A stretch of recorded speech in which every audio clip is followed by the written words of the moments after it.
네, 이태원 참사 현장에 있었던 부상자들과 또 유가족, 이 사고를 목격한 국민들까지 심각한 정신적인 피해가 또 우려되는 상황입니다. 어떻게 대처하면 좋을지 전문가 전화로 연결하겠습니다. 최명기 정신과 전문의가 전화로 연결돼 있습니다.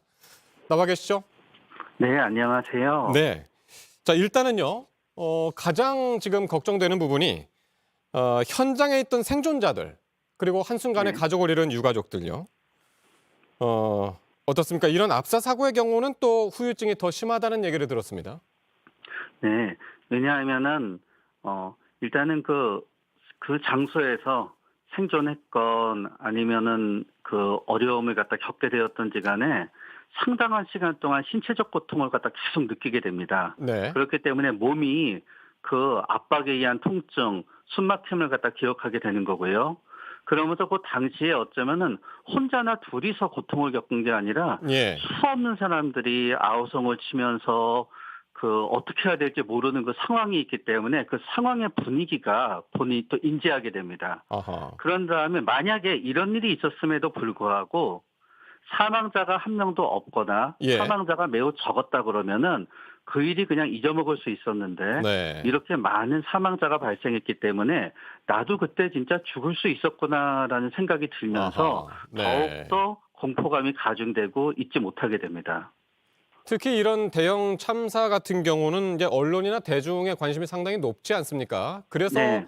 더 큰 스트레스를 이제 받을 수 있고 네. 어떻습니까? 이런 분들에 대한 어떤 지원이 필요할까요? 일단은 우리가 굉장히 고통이 있었을 때 고통에서 우리가 벗어나는 가장 중요한 방법은 고통을 갖다 더 이상 상기하지 않는 게 중요합니다. 그런데 지금은 이제 생존자분들이나 가족분들이 사실은 어쩔 수 없이 우리는 또 여기에 대한 제대로 된 진실을 알아야 되고 사실을 알아야 되다가 보니까 네. 언론을 통해서 계속 이 내용을 갖다 접하게 됩니다. 네. 그리고 그 내용을 문서화된 내용으로 접하는 게 아니라 영상으로 접하다가 보니까 뭔가 좀 잊어야 되는데 잊지 못하고 이 아하. 장면을 보면서 또 그러니까요. 상처받고 또 상처받고 얼마나 고통스러웠겠구나, 얼마나 내가 고통스러웠구나를 하기 때문에 네. 계속 반복이 일어나게 됩니다. 어. 그렇기 때문에 일단은 어려운 일이지만 사실은 저 장소에서 고통을 받다 나오셨는데 굉장히 내가 힘들었다. 그럼 우리는 논리적인 생각으로는 저 장면을 갖다 안 봐야 된다고 생각하게 됩니다. 네. 그러나 사람의 마음은 그렇지 않기 때문에 네네. 계속 저 장면을 반복적으로 보게 예, 됩니다. 그렇습니다. 그러나 가능하다 그러면은 자극이 되는 거를 갖다 피하는 게 네. 사실은 제 1번으로는 제일 중요합니다. 네.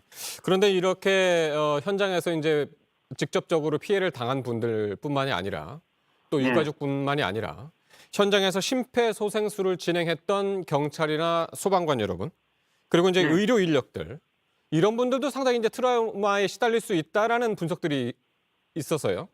이 네, 부분은 이게 어떻습니까? 일반적인 상황이 아니어서 그렇습니다. 우리가 살아가면서 뭐 경찰이라든가 응급실에서 매일 심폐소생술을 하는 의료인 같은 경우에는 네. 심폐소생술을 하고 사망을 접하는 거를 여러 번 볼 수밖에 없습니다. 네. 그렇기 때문에 어느 정도 익숙해질 수 있습니다. 그러나 소방공무원 같은 경우에도 실제로 이렇게 마치 전쟁 상황과 같이 이런 상황에서 동시다발로 엄청나게 많은 사망자가 발생하는 경우를 접하게 되는 예는 없습니다. 그렇기 예. 때문에 커다란 충격으로 다가오게 되겠고요. 경찰 공무원 같은 분들도 사실 이런 상황을 갖다 접하게 되는 경우는 소방공무원분보다도 더 적습니다. 네. 그리고 일반인이 20대, 30대인 경우에 실제로 사망한 사람의 시신을 보게 되는 예는 삶을 네네. 살아가면서 아마 없었을 겁니다. 그렇습니다. 네. 그러다가 보니까 이 상황 자체가 뭔가 나도 죽을 수 있겠구나. 죽음이 멀지 않구나. 네. 죽음이란 게 이렇게 흔하구나. 사람의 생명이라는 게 우리가 생각하는 것 같이 단단하지 않구나라고 오면서 상당히 커다란 충격으로 우리 마음속에 다가오게 됩니다. 근데 이제 또 문제가요. 이번 참사가 이제 전 국민의 트라우마로 이어질 수 네, 있다라는 건데요. 그러니까 조금 전에 이제 계속 말씀하셨습니다마는 이제 현장을 찍은 영상이라든가 사진들이 지금 여과 없이 온라인으로도 지금 퍼지고 있지 네, 않습니까? 그래서 간접 경험을 했더라도 충분히 트라우마가 남을 수 있다. 이런 의견은 어떠십니까? 그거는 맞습니다. 왜냐하면 네. 우리는 사실 생명은 누구에게나 다 똑같은 소중함을 가집니다. 젊은 사람의 생명이 굉장히 나이 드신 생명보다 귀한 네. 거는 아니라고 저는 생각합니다. 예. 그러나 이렇게 많은 삶이 남아있는 사람들이 이렇게 허망하게 네. 사망한 경우를 갖다 보다가 보면은 누구나 다 자신의 삶에 대해서 일정 부분 회의감을 가지게 되게 되고요. 그런 다음에 모두가 다 굉장히 가라앉는 마음을 갖다 가질 수밖에 없습니다. 교수님 그럼 어떻게 해야 될까요? 이렇게 그 트라우마를 극복하기 위해서는 마지막으로 좀 말씀해 주시죠. 음, 일단은 트라우마를 극복하는 데 있어서는 우리 각자가 남의 기둥이 되어줘야만 됩니다. 이런 일이 있을 때 특히 우리 가족분들 같은 경우에는 특히 자녀들 잃으신 부모님들 같은 경우에는 네. 세상을 살아야 될 이유가 없다고 생각을 할 수 있을 정도로 괴로우실 아유, 겁니다. 네. 그러나 바로 내가 무너짐으로 인해서 나와 함께 살아가는 또 다른 가족이 또 무너지게 됩니다. 네. 그렇기 때문에 우리 모두가 누군가의 기둥이 되어준다는 마음으로 네. 결국은 견뎌내고 그리고 시간이 지나가다가 보면은 또 우리는 살아갈 희망을 갖다 찾게 됩니다. 네. 알겠습니다. 전문가 말씀 들었습니다. 최명기 정신과 전문의였습니다. 말씀 잘 들었습니다. 네.